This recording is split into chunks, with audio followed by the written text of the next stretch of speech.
Magandang hapon, ngayon po ay araw ng Huwebes, December 15, 2022 at narito po muli ang update sa lagay ng ating panahon.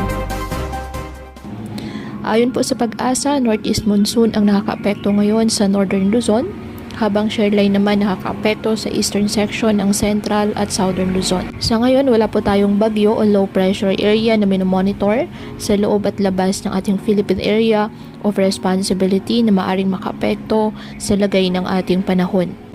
Samantala, may gale warning po na nakataas ngayon sa Batanes, Ilocos Norte, Ilocos Sur, La Union, Pangasinan, Cagayan, Babuyan Islands, Isabela, Aurora, eastern coast of northern Quezon, kasama na po ang Polillo Islands, na kung saan delikado po ang pumalaot para sa ating mga kababayang mangingisda at may maliliit na sasakyang pandagat.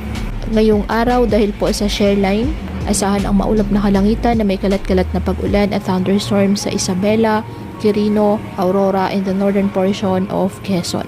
Habang sa Cordillera Administrative Region at nalalabing bahagi ng Cagayan Valley ay apektado ng amihan, kung kaya asahan po ang maulap na kalangitan na may mga pag-ulan. Ang Ilocos Region ay asahan din po ang bahagyang maulap hanggang sa maulap na kalangitan na may mga mahihinang pag-ulan dahil pa rin po yan sa northeast monsoon.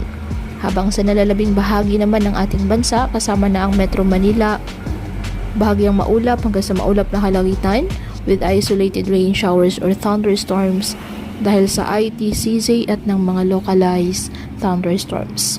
Kaya patuloy pa rin natin na pinag-iingat ang ating mga kababayan sa banta po ng pagbaha at pagguho ng lupa at ugaliin po na magdala palagi ng payong o kahit anumang panangga sa ulan sa tuwing lalabas ng ating mga tahanan. At yan po muna ang update sa lagay ng ating panahon ngayong araw. Muli patuloy po tayo na mag-ingat at palaging tandaan, God loves you. Stay safe and God bless.